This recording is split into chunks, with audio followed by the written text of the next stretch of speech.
Oi, eu sou Carlos Henrique Abud e esse é o último vídeo da nossa pequena série sobre escrita e planejamento. No episódio passado eu contei um pouquinho como é que funciona para mim e para Flávia essa etapa de preparação antes de escrever uma história. E hoje eu vou falar aqui rapidamente de algumas dicas e recursos e ferramentas que a gente utiliza durante a preparação. Bom, antes da gente começar, nunca é demais lembrar que todas essas coisas variam de autor para autor, funcionam de maneiras diferentes de autor para autor. Muitas dicas e muitas coisas que eu falo nos vídeos eu peguei observando o trabalho de outros colegas ou mesmo pesquisando por conta própria. Outras coisas surgiram durante a nossa própria maneira de trabalhar naturalmente, mas não quer dizer que sejam fórmulas infalíveis e que sejam uma verdade absoluta. Dito isso, vamos começar pelas vantagens de se escrever com planejamento. Para mim, a principal delas é a familiaridade que você adquire com o material antes de começar efetivamente a escrever. Então é como se você estivesse andando por um lugar já conhecido e você estivesse falando de pessoas que você já conhece muito bem. É muito diferente de quando você, por exemplo, vai escrever de improviso e tem uma ideia lá na frente e depois ter que voltar e ir enxertando vestígios dessa ideia para poder complementar aquilo que você já colocou. E na escrita com planejamento isso não acontece. Ou acontece muito pouco, você já começa a história já sabendo mais ou menos como é que são os personagens, já sabendo os pormenores do ambiente e tudo mais. Isso melhora não só o volume de informações que você tem para trabalhar, quanto a consistência e também a distribuição dessas informações ao longo do texto. A outra vantagem, obviamente, é que se você travar em uma parte, você tem toda a liberdade de escolher uma outra cena, um outro momento da história para continuar trabalhando. O momento do bloqueio criativo, essa parte de você travar e ficar esperando uma resposta, um milagre, uma solução, uma inspiração, você anula bastante. É claro que você sempre tem a opção de ficar ali insistindo naquela parte que você travou para poder prosseguir, mas isso meio que não deixa muito sentido para um outline, que é justamente essa vantagem de você poder passear pela história, pelos momentos da história, sem precisar seguir uma linha contínua entre as cenas. Outra vantagem é que com planejamento você consegue meio que prever a duração da história, o ritmo, o tom que a história vai ter. Isso tudo dá para você conciliar antes de começar a escrita propriamente. E da mesma forma dá também para ter uma boa ideia de se alguma coisa vai funcionar ou não, antes que seja preciso investir muito tempo de escrita, muito esforço, até descobrir lá na frente que alguma coisa não está funcionando direito. Como desvantagem, eu já tinha falado, às vezes demora muito para a gente chegar nessa parte de escrever e a gente fica ansioso, querendo logo começar o trabalho, mas ainda tem que resolver todos os pormenores, todas as lacunas, todas as pesquisas antes disso, e isso pode fazer com que aquela empolgação inicial diminua bastante. Para mim, o que é a maior desvantagem é que às vezes a gente acaba descartando o que poderia ser uma boa ideia, uma boa contribuição para a história, por, na hora do planejamento, achar que aquilo não vai funcionar, não vai render tanto quanto a gente gostaria.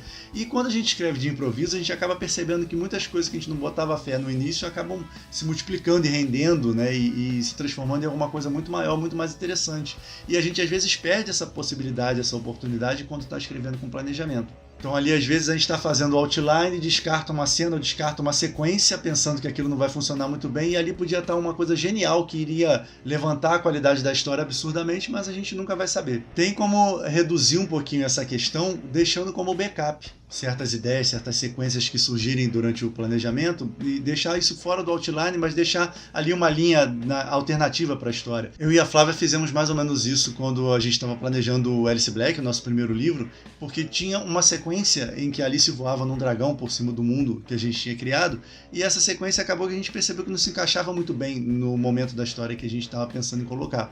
Então isso foi deixado de lado no outline alternativo, por assim dizer, e a gente continuou a escrita normalmente, até que em determinado ponto a gente encontrou uma solução para isso. A gente viu uma possibilidade desse momento, essa sequência que a gente tinha planejado, entrar na história e isso melhorar a história, acrescentar a história. E esse deveria ser o critério para toda a cena entrar ou sair, né? Se isso vai fazer bem a história ou se é só mesmo para matar uma vontade que a gente tem de ver o personagem fazendo alguma coisa.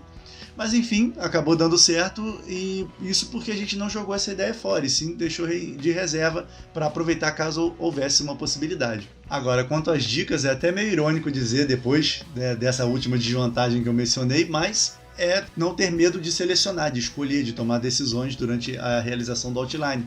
Não é legal sair enchendo o outline de possibilidades de todo tipo de ideia, sem um critério, sem pensar naquilo como uma relação de causa e consequência entre uma e outra. Você pode, lógico, começar listando os melhores momentos, aqueles momentos que você já pensou para a história que teriam mais impacto, mas eventualmente essas lacunas vão sendo preenchidas e aquilo vai ganhar um corpo, vai ter uma lógica ali entre os acontecimentos. E muita coisa vai começar a ter que ficar de fora.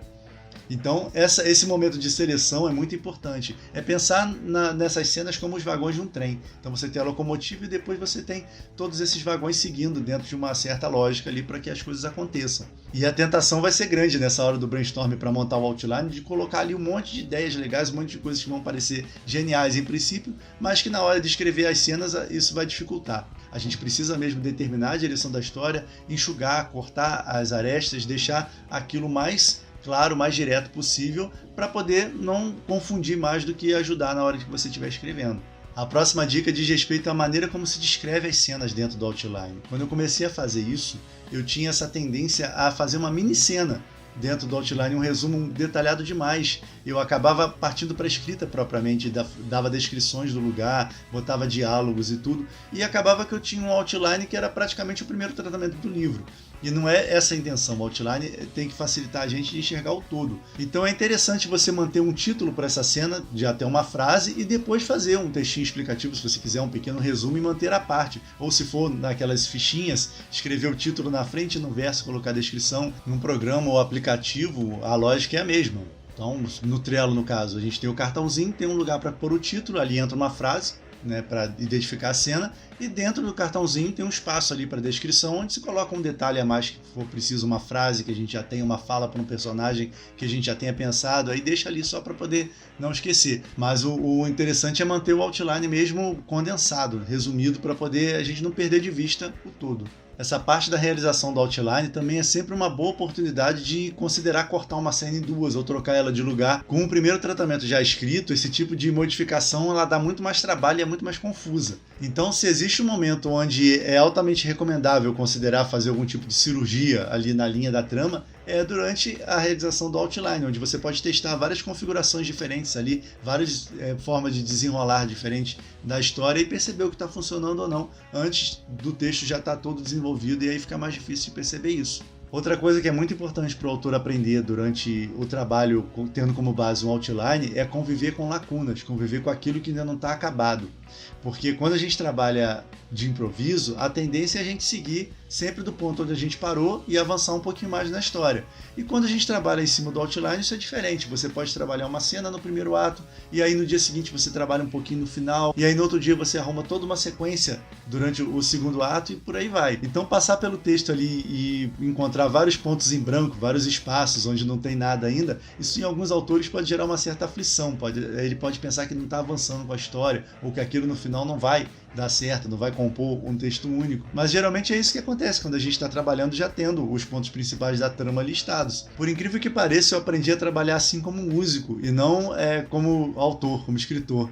Quem já viu algum making-off de banda, de gravações de álbuns de banda, já deve ter percebido em algum momento na parede do estúdio um quadro onde eles listam os vários títulos das músicas e depois vão assinalando o que já foi feito, desde a gravação dos instrumentos até a mixagem, ou mesmo antes, a composição. Então eles têm músicas que já estão completas e músicas que só tem a bateria, músicas que ainda estão em fase de composição. Então esse quadro é como se fosse um mapa do CD, um outline do álbum, por assim dizer, e que eles vão preenchendo aos pouquinhos.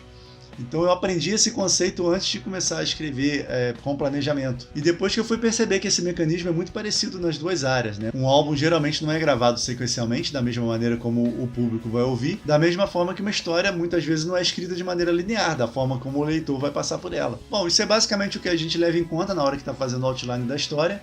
E antes de fechar, é importante mencionar que ainda existe uma terceira modalidade, que existe a escrita de improviso, que é o painting, existe a escrita com planejamento, que é o planner, e existe o planting, que é um negócio que a comunidade do NaNoWriMo que inventou, que é uma mistura dos dois. Ou seja, o autor ele planeja a história até um certo ponto, digamos o primeiro ato, ou mesmo aquela famosa lista dos melhores momentos, e vai improvisando o resto. Então, rapidamente, como vantagem disso, a gente tem a possibilidade de sentar e trabalhar na história com muito menos tempo, muito menos esforço dedicado à preparação, então a inspiração, o calor do momento ainda vai estar lá.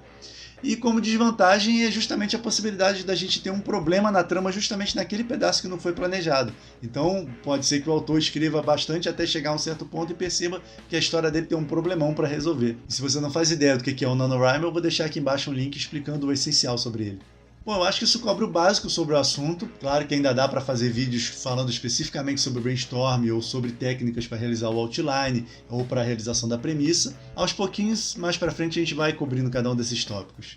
E eu não posso deixar de relembrar uma coisa que eu falei lá no começo da série, que cada autor vai encontrando o melhor método, o método que é mais confortável para ele, dependendo do seu temperamento, e que para cada uma dessas formas de se organizar ou não para escrever uma história, existe uma série de recursos, existe uma série de ferramentas que podem ajudar. Além, é claro, da prática, que é essencial. Conforme eu havia prometido no vídeo anterior, na semana que vem eu vou mostrar o painel do Trello que a gente fez para organizar o nosso segundo livro, A Vida é uma Tarde de Chuva. E se você quiser ver vários exemplos de escrita de improviso, aqui do lado tem o link para a nossa série de exercícios de escrita criativa, Planos em Prática. E para saber como é que é a nossa escrita com planejamento, aqui embaixo tem o link para o nosso site, onde você encontra todos os nossos lançamentos.